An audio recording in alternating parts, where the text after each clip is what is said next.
Hi అండి. Welcome to my channel. ఈరోజు చేపల వేపుడు చేయబోతున్నాను. ఎంతో రుచికరమైన ఈ చేపల వేపుడు ఫుల్ వీడియో ఎక్కడ స్కిప్ చేయకుండా చూడండి. ముందుగా దీనికోసం ఇది తెల్ల చేప అండి. వీటిని ఫ్రై చేసుకుందాము. 5 ముక్కలను అయితే నేను తీసుకున్నాను. ఇక్కడ ముందుగా వీటికి ఏం చేయాలంటే ఇలా ఒక ఫోర్క్ తీసుకొని ఈ ఫిష్కి ఇలా ఈ విధంగా ఫస్ట్ రంధ్రాలు పెట్టేసుకున్నాము.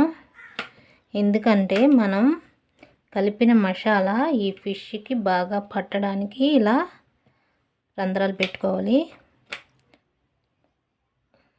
ఇలా లోపలకంట ఈ విధంగా పెట్టుకోవాలి. ఈ మసాలాకి మనకి టేస్ట్కి సరిపడా సాల్ట్, అలాగే కారం, దాల్చిన చెక్క, లవంగాలు, యాలకులు, ధనియాల పొడి కలిపిన పౌడరు, ఒక 1/2 టీ స్పూను గరం మసాలా, 2 స్పూన్లు కార్న్ఫ్లోరు. ఈ పొడులన్నీ ఈ రకంగా మిక్స్ అయిపోయేలాగా కలిపేసుకున్నాం ఒకసారి. ఒక 1/2 టీ స్పూన్ పసుపు, ఇందులోనే ఒక 2 స్పూన్లు పెరుగు, 1 స్పూను అల్లం వెల్లుల్లి పేస్టు, నిమ్మరసం, 2 కాయలు నిమ్మరసం తీస్తున్నాను. పెద్ద సైజు అయితే ఒకటైతే సరిపోతుంది. వీటన్నింటినీ ఇందులో ఈ రకంగా కలిసిపోయే విధంగా కలిపేసుకోవాలి. మసాలాలన్నీ ఇందులోనే 1 టేబుల్ స్పూన్ నెయ్యి,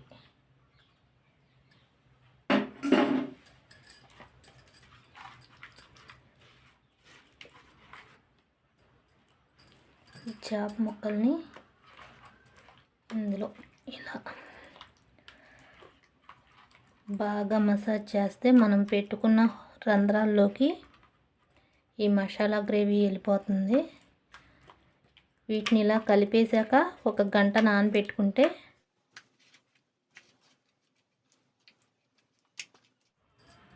దీన్ని 1 గంట సేపు ఇలా వదిలేద్దాము. మూత పెట్టుకుని పక్కన పెట్టుకుందాం.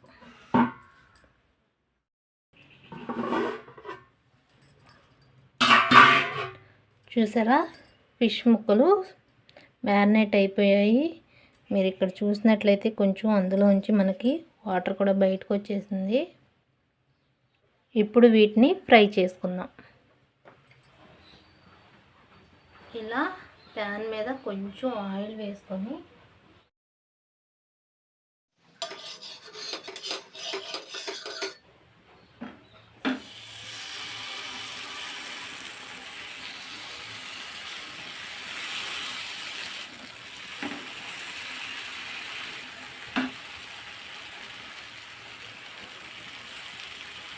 ఇలా కొంచెం దాని మీద కొంచెం ఆయిల్ వేసుకున్నాం అనుకోండి,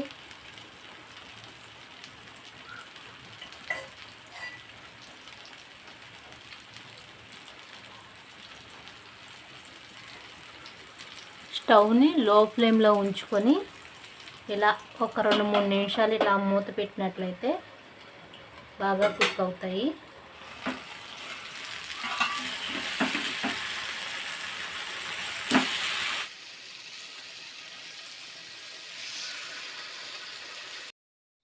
ఈ విధంగా మధ్య మధ్యలో ఈ చేప ముక్కల్ని ఇలా తిరగవేసుకుంటూ ఉంటే లోపలికంట చేప ముక్క ఫ్రై అయ్యి చాలా బాగుంటుంది. ఇంకొకసారి మూత పెట్టి ఫ్రై చేసుకుందాము. నేను చేసిన వీడియో మీకు నచ్చినట్లయితే ఒక లైక్ చేసి షేర్ చేయండి. అలాగే నా మరిన్ని వీడియోల కోసం నా ఛానల్ని సబ్స్క్రైబ్ చేసుకోండి. మీరు కూడా ఒకసారి ట్రై చేసి ఎలా కుదిరిందో కామెంట్ చేసి చెప్పండి. అలాగే మాకు ఒక లైక్ చేసినట్లయితే మీరు కూడా మాకు సపోర్ట్ చేసినట్లు ఉంటుంది. ఈ వీడియో మరికొంతమందికి వెళ్ళే అవకాశం ఉంటుంది కాబట్టి రిక్వెస్ట్ చేసి అడుగుతున్నాము. మనకి చేప ముక్కలు అయితే ఫ్రై అయిపోయినాయి. సర్వింగ్ బౌల్లోకి తీసేసుకోవటం.